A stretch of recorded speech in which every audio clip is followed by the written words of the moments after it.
जिसको सुनकर मिट जाएगी सारे जीवन की व्यथा।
सीताराम महाराज की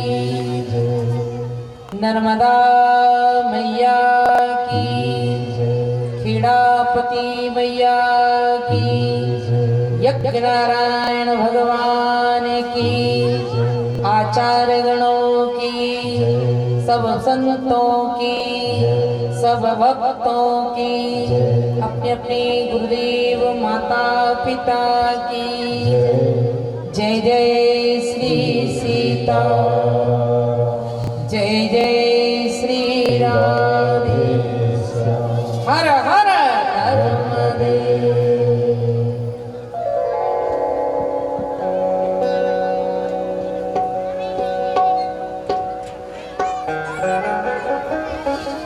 अखिल ब्रह्मांड नायक सच्चिदानंद घन आनंद कंद परात्पर ब्रह्म परमेश्वर के पावन पवित्र दिव्य पादार विंद में प्रणाम करते हुए राजराजेश्वरी भगवती जगदम्बा परम्बा जगत जननी माता खेड़ापति के पावन चरणों में प्रणाम करते हुए 33 कोटि देवताओं की परम पवित्र दिव्य सानिध्य में विराजमान होकर देवताओं का आशीर्वाद प्राप्त करने के लिए पधारे हुए सभी श्रद्धालु भक्तवृंद, शक्ति स्वरूपा माताएं बहनें बालक, जिनकी पावन पवित्र दिव्य वाणी के द्वारा आप सब बड़ी सुंदर चर्चा श्रवण कर रहे थे। किसी से पूछने की जरूरत नहीं है, ना किसी को बताने की जरूरत है।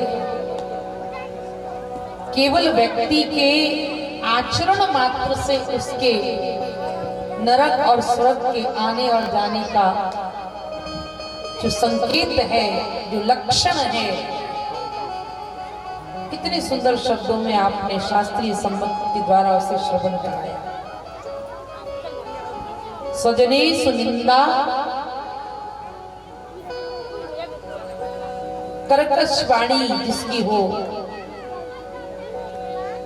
अपने लोगों की जो निंदा करे, स्वजने सुनिंदा कार्पण्य बुद्धि वाणी, नरकम नरकस्य चिन्हम नरकम गतः, वो उसका नरक से आने का ही चिन्ह है और नरक ही जाएगा, ये पक्का है। जो आचार्य जी ने बताए चिन्ह, ये लक्षण जो बताए, और ये तो बात को ही शास्त्र का अध्ययन करने वाला चिंतक ही बता सकता है। कार्पण्य बुद्धि हो, अपने ही लोगों की निंदा करें, चुगली करें, ये स्वजनों की और अच्छे लोगों की लक्षण नहीं है। ये तो दुष्ट लोगों के लक्षण है। और श्री रामचरितमानस के भी बहुत सार गर्भित शब्दों में, बहुत संक्षिप्त में, गागर में सागर जैसी बात आप लोगों के बीच बड़ा सुंदर ढंग से प्रस्तुत कर रहे थे। ऐसे इस पुनीत श्री रामचरित मानस यज्ञ के आचार्य आदरणीय तिवारी जी मंच पर विराजमान है, बहुत बहुत वंदन है। बिलाड़िया ग्राम से पधारे हुए हमारे पंडित श्री धर्मेश व्यास जी, आप भी कर्मकांड ज्योतिष की बहुत अच्छी ज्ञाता हैं। सभी जितने यज्ञ में वर्णी विप्रवृंद हैं, नमो ब्रह्मण्य देवाय, सबका नमन है। विज्ञ सुविज्ञ संगीतज्ञ बंधु की सुंदर संगीत लहरियों से आप सब आनंदित हो रहे हैं। तो श्री राम की आराधना, दक्ष ने नारायण का सम्मान तो किया, पर शिव का अपमान किया। वो शिव का अपमान किया जो शिव इन्हीं नारायण के अवतार में, रामा अवतार में जाप करते रहते हैं, केवल एक ही काम करते हैं, उठते बैठते सोते जागते खाते पीते नहाते धोते चलते फिरते, एक ही जाप होता, तब पुण्य राम राम दीन आती, तब पुण्य राम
और जो शिव राम का नाम का जाप करे। और एक निवेदन और कर दो, राम नाम जापक के घर में ही राम कथा का प्राकट्य होता है। जो राम की भक्ति करे, राम का नाम कह जपे, उसी के घर में राम कथा होती है। बाकी तो घरों में महाभारत चलती रहती है। राम दिन राम राम राम राम राम राम, और केवल राम नाम के ही जापक नहीं है, राम कथा के भी अनन्य श्रोता है, बहुत प्रेमी श्रोता है शिव जी। राम कथा भी बहुत सुनते हैं। राम कथा मुनि बरज बखानी, तो सुनी महेश परम सुख। भगवान शंकर को राम कथा से भी प्रेम है, राम नाम से भी प्रेम है। और जो रामचरितमानस जो बना है ना, जिसे हम लोग श्रवण कर रहे हैं, और जिस रामचरितमानस की आहुति यज्ञ में दी जा रही है, ये रामचरितमानस भी भोलेनाथ बाबा की कृपा। ये रामचरितमानस के रचयिता तुलसीदास तो बाद में हुए, पर मूल रचयिता तो भगवान शंकर ही हैं। रचे महेश निज मानस राखा, ओ पाए सुसमय शिवासन भाखा। बाबा तुलसीदास जी महाराज कहते हैं कि सबसे पहले रामचरितमानस को बाबा शिव जी ने बनाया। रामचरितमानस की रचना तुलसीदास जी ने बाद में की, पहले तो भगवान शंकर ने की। रच महेश निज मानस राखा, और ये मानस से प्रकट हुई है राम का चरित्र, इसलिए इसका नाम है रामचरित। बोले काहे से प्रकट हुआ? बोले मानस से, हृदय से प्रकट।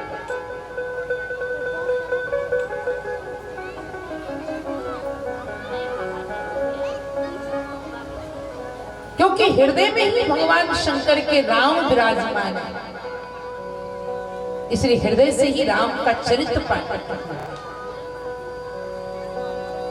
भगवान शंकर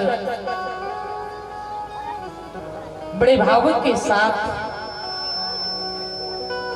भगवान के नाम का जाप करते हैं, और शिव जी के मानस के अंदर ही मानस विद्यमान है। पर ये मानस की कोठरी को खुलवाया किसने? ये हृदय की कोठरी को की कुंडी खटखटाई किसने? दरवाजा कैसे खुला जो मानस हम तक पहुंचा? पाए सुसमय शिवासन भाखा। अच्छा समय जानकर के भगवती पार्वती के समक्ष यह पावन चरित्र श्रवण कराया। भगवती पार्वती को कथा सुनने की जरूरत क्यों पड़ गई? क्योंकि सती के अवतार में भगवती ने कथा नहीं सुनी थी। सुनाने तो ले गए, एक बार त्रेता जगमाई सम गहे कुंभज ऋषि पाही, संग सती जगजननी भवानी, पूजे ऋषि अखिलेश्वर जानी। कथा सुनाने तो ले गए पर कथा नहीं सुनी। और वही पार्वती, वही सती पार्वती बनकर आई। भगवान शंकर भगवती के उस पूर्व जन्म के पाप का प्रायश्चित कराते हैं। ये दोष है, कथा नहीं सुनना भी दोष है। कथा सुनने का भी एक नियम है। कथा कैसे सुनना चाहिए? आपने शिवालय गए हो? शिवालय में देखा पार्वती जी कैसे बैठती है? बताओ, शिवालय में पार्वती जी कैसे बैठती हैं जहां शिव जी का मंदिर हो? देखा किसी ने? नहीं देखा? आप लोग कुछ बोलते ही नहीं है तो क्या मूर्ति की तरह बैठोगे तो कथा नहीं हो पाएगी।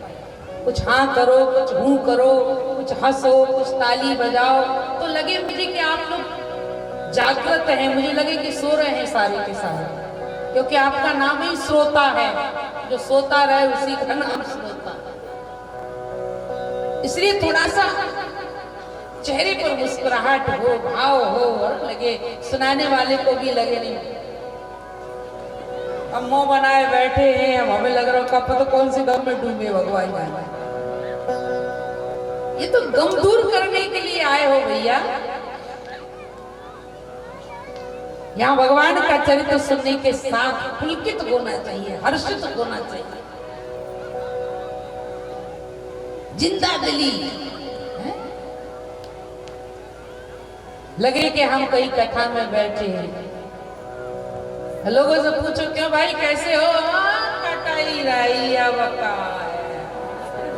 राम राम, इतनी बुरी तरह से काटोगे? जिंदगी जिंदा दिली का नाम है, पता है हमको। सब परेशान हैं, हैरान हैं, दुनिया में हैरान रहो, पर जहां भगवान के चरण में आकर बैठ गए, शरण में बैठ गए, तो कम से कम यहाँ तो हैरानी दूर कर लो। यहाँ तो कुछ हंस लो, कुछ थोड़ा सा गा लो, कुछ नाच लो, कुछ बजा लो। जिंदगी जिंदा दिली का नाम है, और बुज़दिल क्या खाक जिया करते।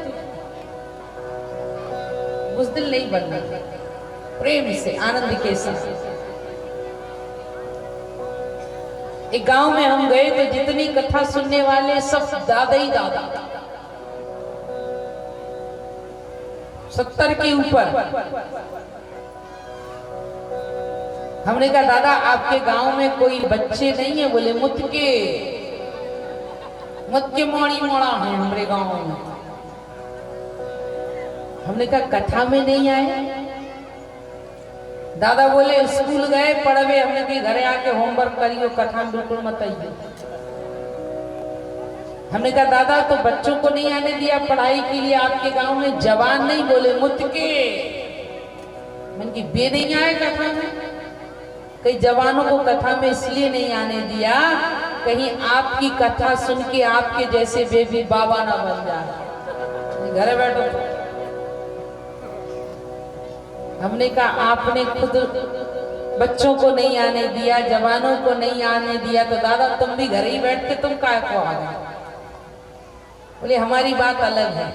हमने कहा क्यों?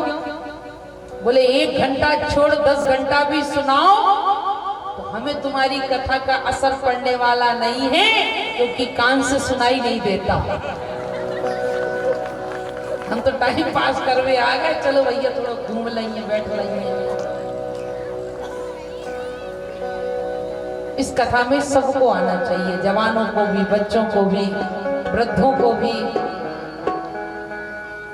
इसमें भी पढ़ाई की बात है, कैसे जीवन जिया जाए, क्या किया जाए। कथा में जवानों के लिए भी जीवन जीने की कला ये भगवान की कथा सिखाती है। इसलिए भाव से कथा सुनी जाए। हमें जीना सिखाती है रामायण। हम कहा करते हैं कि जीना सीखना हो तो रामायण की शरण में आ जाओ, और अगर मरना सीखना हो तो भागवत की शरण में चले जाओ। हमारा धर्म क्या है, हमारा आचरण कैसा हो, उठना, बैठना, चलना, खाना, पीना, बोलना, सोना, जगना, रामायण सिखाती है भैया। आर्ट ऑफ लिविंग, जीवन जीने की कला अगर सीखने हैं तो इसी से सीखो। ये सिखाती है हमें।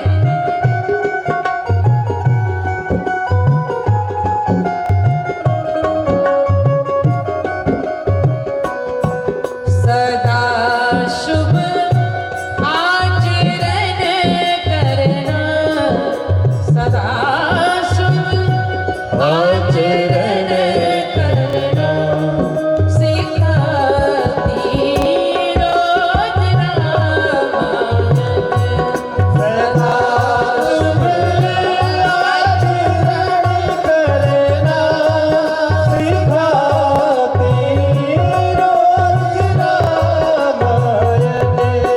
हमें निज धर्म पर चलना, सिखाती रोज रामायण।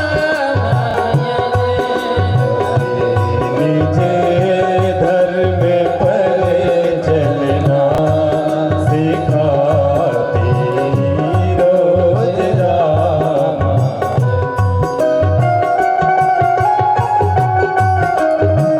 ताली बजा दीजिए फिर से।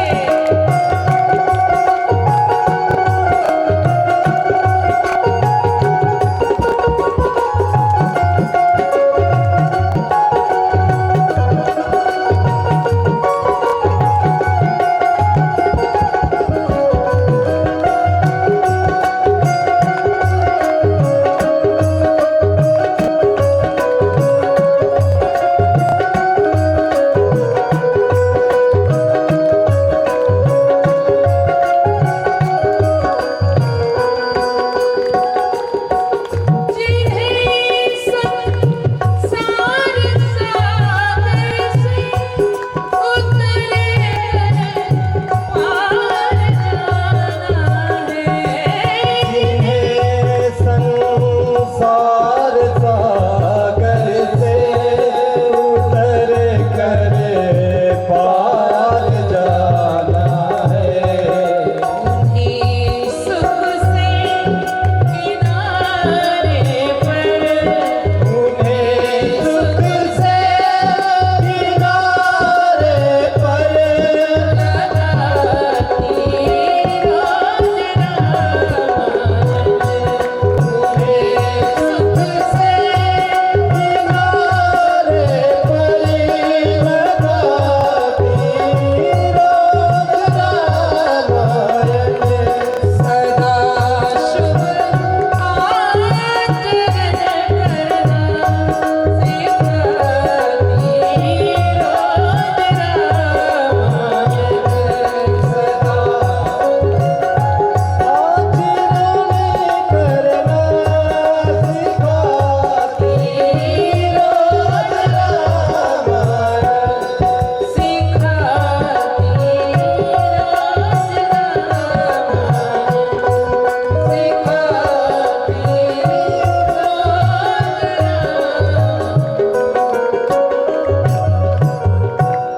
हमें जीवन जीना रामायण सिखाती है। और जितनी बातें रामायण में हैं सब हमारे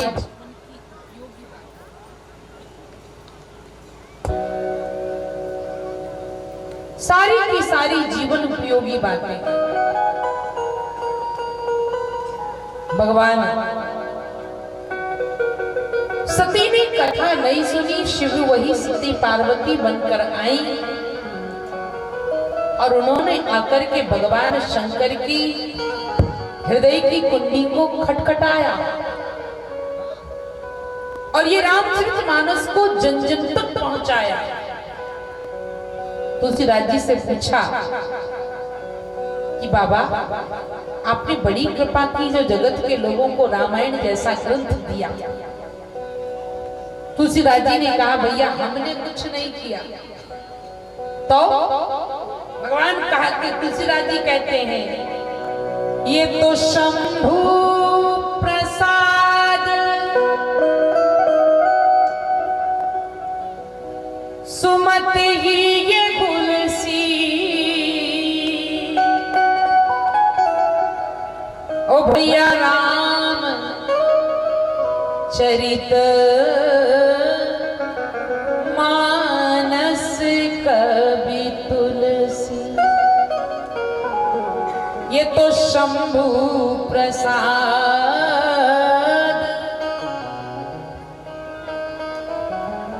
ये भगवान शंकर का प्रसाद है। मुझे तो भगवान शिव ने प्रसाद दिया। और प्रसाद क्या करते हैं? बांटते हैं। अभी कथा होगी, बाद में क्या होगा बोलो ना, प्रसाद बटेगा। इसे प्रसाद अवश्य लेना चाहिए। किसी के घर कथा हो सत्यनारायण भगवान की और प्रसाद मिले तो माताएं अपनी साड़ी के पल्लू में प्रसाद को बांध लेती और घर आकर के चुटकी चुटकी चुटकी वो प्रसाद सबको बांटती। माताओं को प्रसाद मिले उस प्रसाद को घर लाती और भैया लोगों को प्रसाद मिले। हनुमान जी के मंदिर में गए, पंडित जी ने लड्डू दिया, हाथ में लड्डू लिया, गप खाया, पेंट में हाथ पहुंचा, घर चल गया। उन्हें ध्यान नहीं रहता है कि घर में बच्चों के लिए प्रसाद ले, गप खा ले। पर माताएं वो प्रसाद अपनी साड़ी के पल्लू में बांध कर लाती हैं और घर में आके सबको। ये तो शंभु प्रसाद,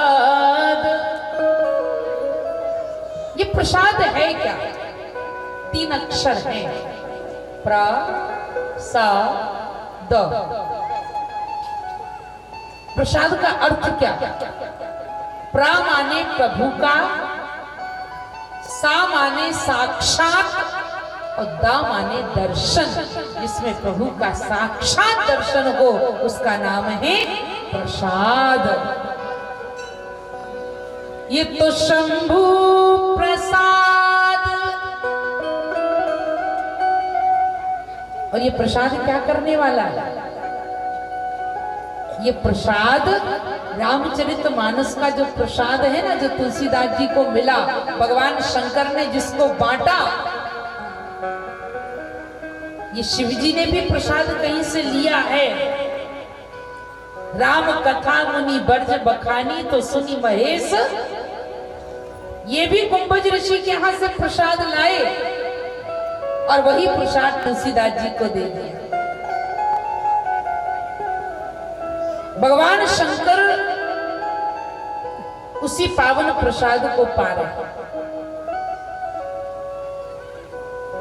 उसी प्रसाद को दिया और हम लोग उसी प्रसाद को ग्रहण कर रहे हैं। तुलसीदास जी ने जन जन को वो प्रसाद बताया।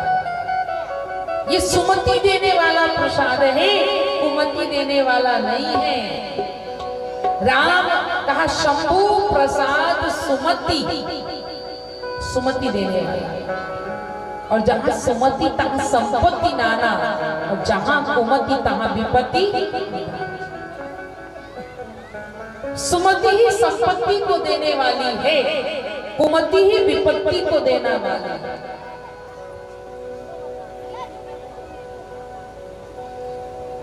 ये सुमति जहां घर में हो ना, जिस घर में भाई भाई में सुमति हो, सास बहू में सुमति हो, पिता पुत्र में सुमति हो, देवरानी जिठानी में सुमति हो, ननंद भौजाई में सुमति हो, संपत्ति संपत्ति।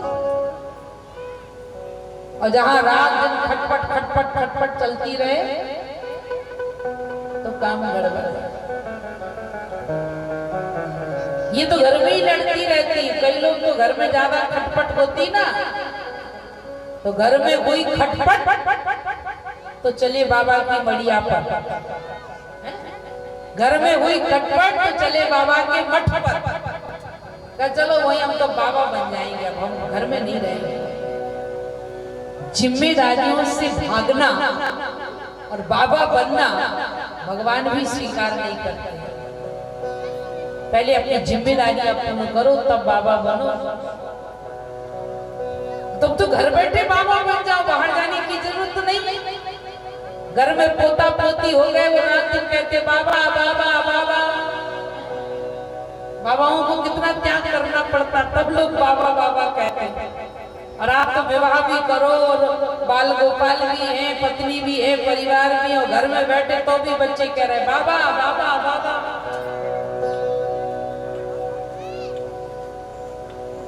शंभु प्रसाद सुमति ही ये हुलसी, ये तो रामचरित मानस कवि। भगवती पार्वती ने कुंडी खटखटा करके रामचरित मानस को हृदय से निकलवाया। अगर ये माताएं नहीं होती ना तो आज ये रामचरित मानस भी नहीं होता। ये रामायण बनवाना इनका श्रेय है। भगवान शंकर ने कुंडी तो खटखटाए का रामायण तो बनाई, पर हृदय की कोठरी में बंद कर ली। और पार्वती जी ने अगर आज ये कुंडी खटखटा करके रामायण बाहर नहीं निकलवाई होती तो क्या हम लोग आज रामचरितमानस की कथा सुन रहे हैं? ये पार्वती जी की देन। और रामायण तो बनी, पर रामायण में सबसे पहला कांड कौन सा बना? बालकांड। और ये बालकांड क्यों बना? क्योंकि इस कांड में भगवान बालक बने। सुन बचन सुजाना, रोदन ठाना, होए बालक। यहां भगवान बालक बन गए। और बालक किसने बनाया? ये बालक बनाने वाली भी माताएं हैं। ये जो चाहे सो बना दे। भाई प्रकट कृपाला भी हम लोग सुनेंगे आगे। दीन दयाला किसके हितकारी है? ये बालकांड भी इन्हीं की कृपा से बना। अगर भगवान बालक नहीं बनते बालकांड बनने वाला नहीं। इसलिए नारी नारी ना कहो, नारी नर की खान। और नारी ने ही प्रकट किए श्री राम कृष्ण भगवान। भगवान भी अगर धरती पर आए तो नारी का आश्रय लेना पड़ा। हमारे भारत में ऐसी ऐसी महान नारियां हुई हैं कि विष्णु की बात छोड़ो, एक बार नारी ने त्रिदेव को बनाया बाल और गोद ले पार प्रमोद से वो पालना छुलाती। कौन ने बनाया? अंसुईया। माता अंसुईया ने किन किन को बालक बनाया था? ब्रह्मा, विष्णु और ये माताएं गाती है ना, माता अनसुईया ने,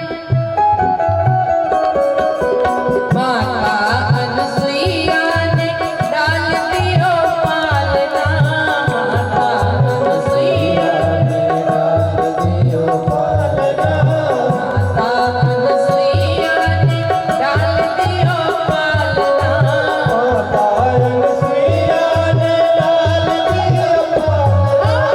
भूल रहे तीनों देव मन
परमात्मा को भी प्रकट करने वाली ये भारत की देवी है।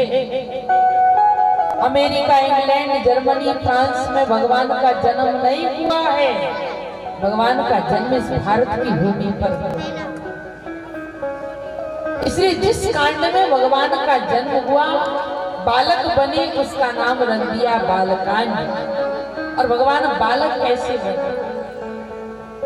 भगवती श्री पार्वती जी यही पहला प्रश्न करती है।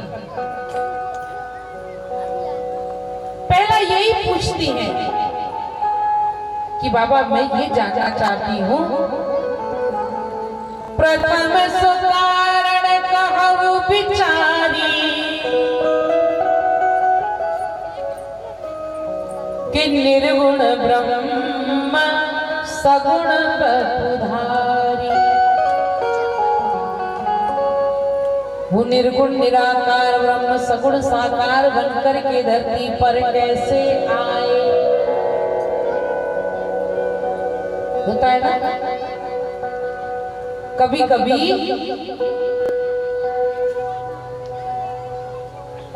उपासकों में भी आपस में विवाद होने लगता है, क्योंकि हमारे यहाँ कोई लोग निर्गुण की उपासना करते हैं, कोई लोग सगुण की उपासना करते हैं।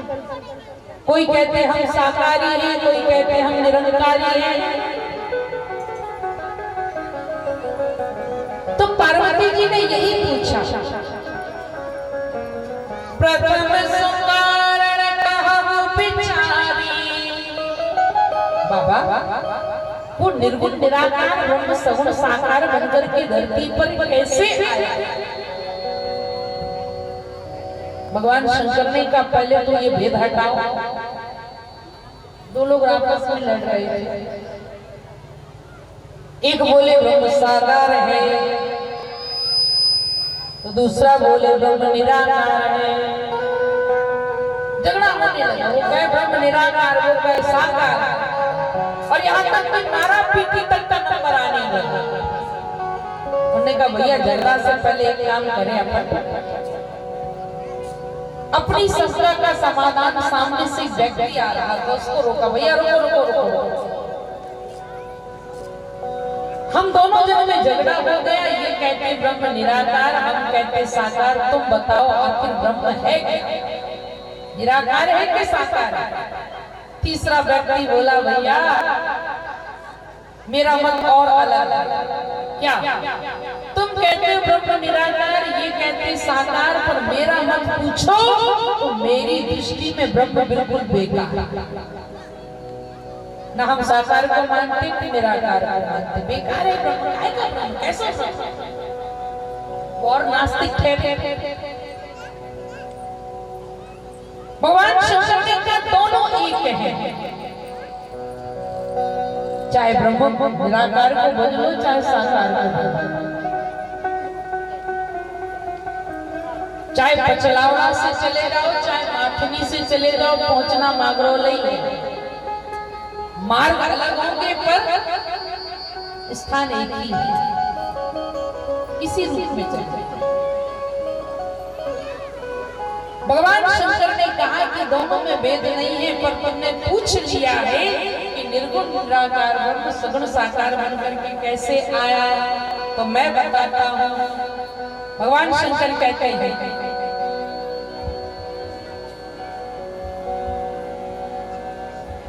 राम जन्म के हेतु अनेका, जन्म के हेतु अनेका,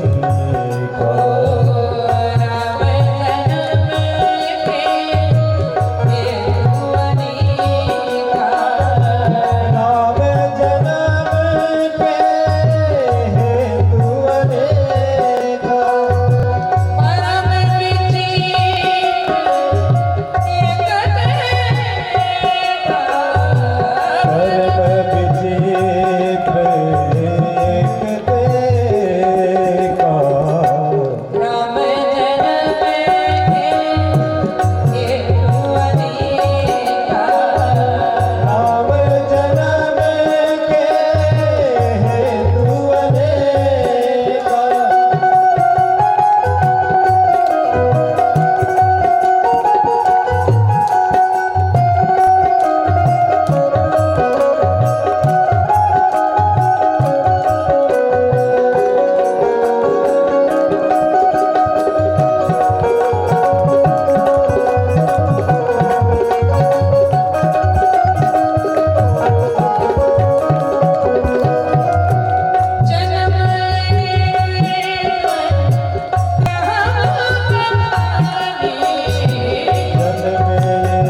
जन्म एक दुए कहूँ बखानी।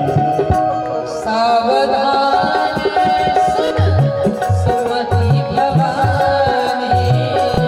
सावधान सुन सुमति भवानी। सुमति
वर्णन नहीं कर सकता।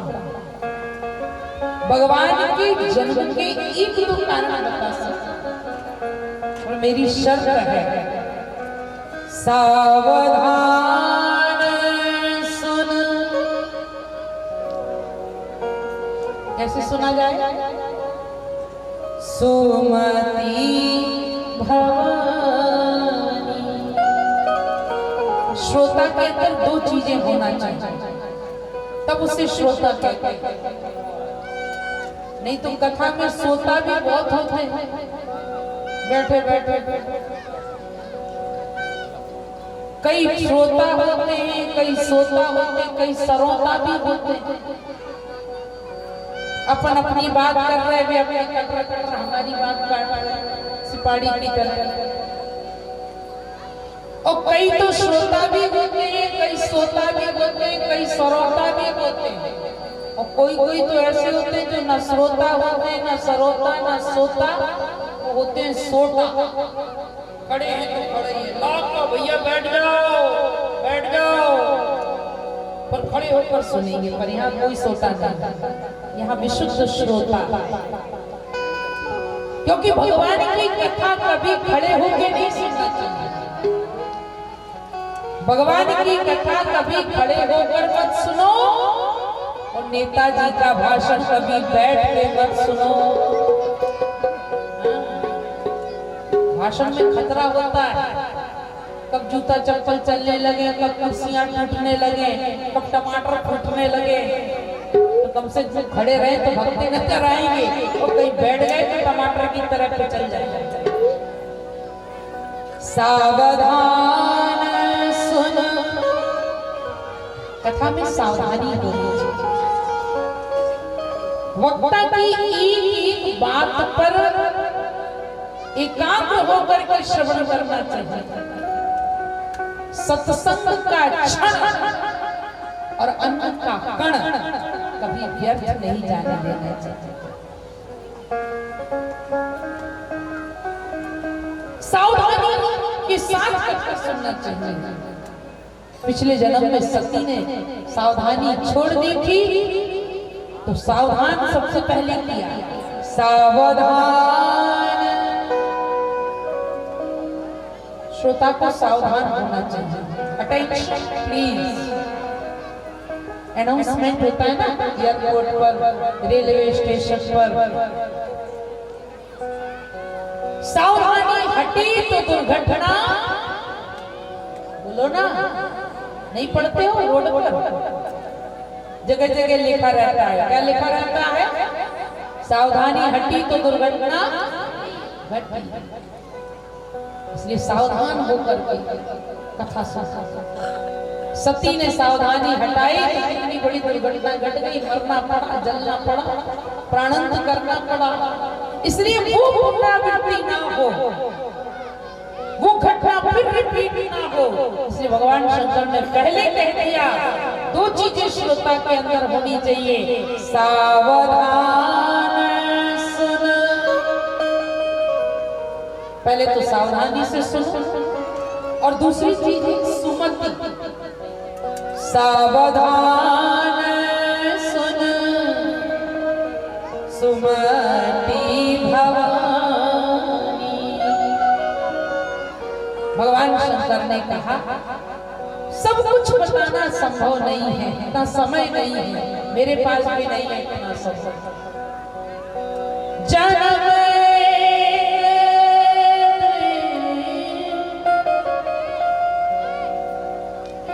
कहाँ बखानी, अनेक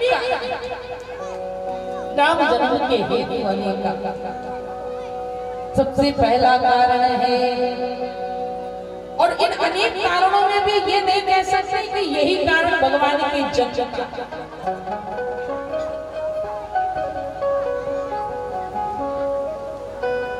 राम जन्म के हेतु अनेका,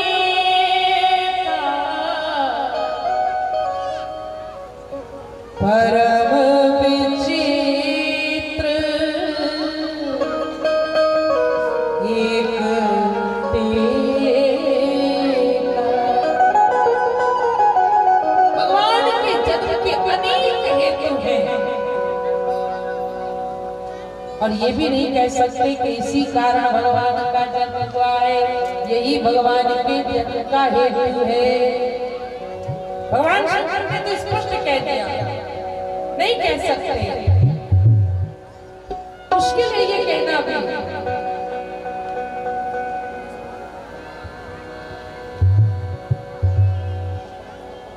बहुत सारे कारण हैं इसके।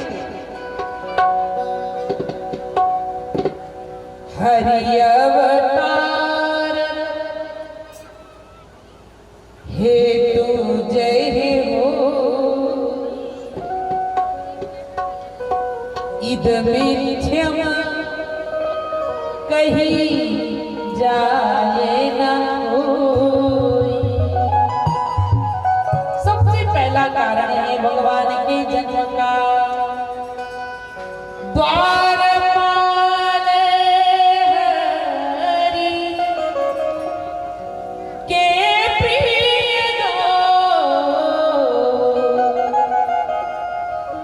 जय और विजय जाने सब। भगवान के दो द्वारपाल, एक का नाम है जय और एक का नाम है, बोलो, विजय। ये दो द्वारपाल हैं।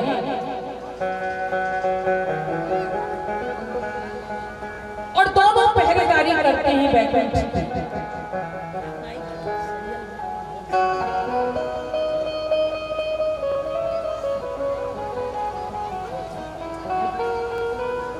बोलिए कि नारायण भगवान की। दोनों पहरेदारी करते हैं।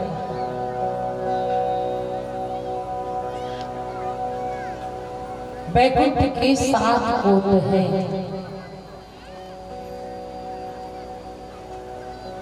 और 7 कोटों में 2-2 द्वारपाल हैं,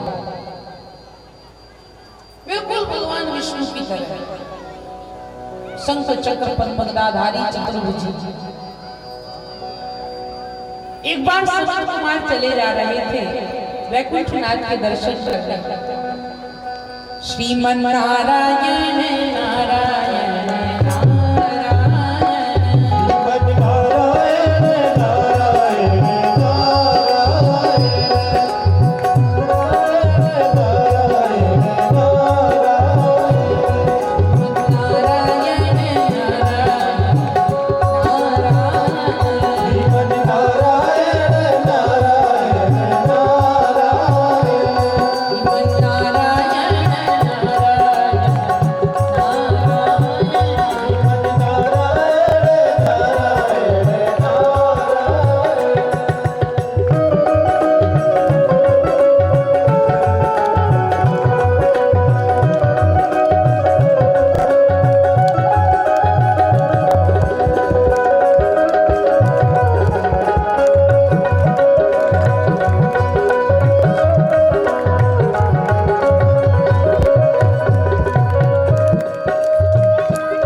ले जा रहे थे। 6 कोट पार कर गए, सप्तम द्वार में जैसे ही प्रवेश करने लगे, जय और विजय ने गदा अड़ा लिया। सनत कुमारों ने श्राप दे दिया, तुम भक्तों की भक्ति में बादल बने, इसलिए हमारा तुम्हारे लिए श्राप है कि 3 जन्म तक राक्षस बनो। सनत कुमार घबरा गए। नारायण ने कहा चिंता मत करो, तुम 3 जन्म तक राक्षस बनोगे, मैं 4 अवतार लेकर तुम्हारा उद्धार करूंगा। पहले जन्म में वही जय और विजय हिरण्याक्ष और हिरण्यकश्यप बने। भगवान ने वराह नरसिंह अवतार धारण करके उनका उद्धार किया। दूसरे जन्म में वही जय और विजय रावण और कुंभकर्ण बने। भगवान ने रामा अवतार लेके उनका उद्धार किया। तीसरे जन्म में वही जय और विजय शिशुपाल और दंतवक्र बने। भगवान ने कृष्ण अवतार लेकर के उनका उद्धार किया। जय और विजय जान सबको, पहले भगवान का अवतार का हेतु जो है जय विजय के श्राप के कारण भगवान को आना पड़ा। और दूसरा कारण बोले, दूसरा कारण है नारद श्राप दीन एक बारा, कल्प एक तेरी लगी अवतार।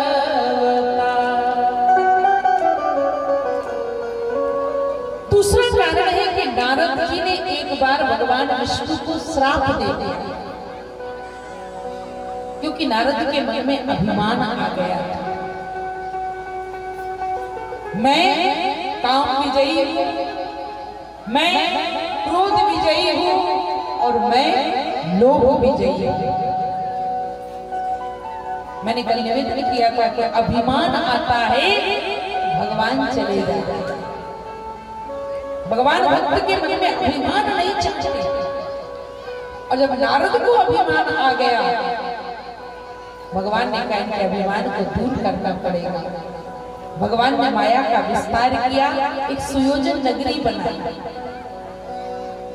और उस नगरी के राजा को, सुयोजन नगरी के राजा की बेटी विश्व मोहिनी का विवाह निश्चित कर दिया। नारद जी महाराज विश्व मोहिनी की हस्तरेखा देखते हैं, और हस्तरेखा देखने के बाद उस कन्या के हस्त में लिखा था कि जो इस कन्या का वर्ण करेगा वो अमर हो जाएगा। नारद जी बोले बहुत अच्छा मौका, इतनी सुंदरी कन्या भी मिल रही और अमर होने का वरदान। नारद जी के मन में लोभ आ गया, पर नारद जी को लगा कि हमसे विवाह कैसे करेगी ये सुंदरी कन्या। नारद जी बोले जिंदगी हो गई नारायण नारायण नारायण नारायण रटते रटते, आज नारायण से ही मांग लेते हैं। और भगवान नारायण का वही ध्यान करके स्मरण किया। भगवान नारायण पधारे, कहो नारद अभी अभी मिलकर आए, फिर यहाँ क्या क्या बात है। नारद जी बोले क्या बताएं प्रभु, एक इमरजेंसी आ गई। भगवान बोले कौन सी इमरजेंसी आ गई?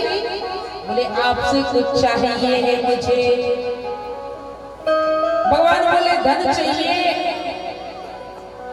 क्या चाहिए बताओ, संपत्ति चाहिए, क्या चाहिए? नारद जी बोले प्रभु हमें ये सब कुछ नहीं चाहिए, आज तो हमें केवल एक ही चीज चाहिए।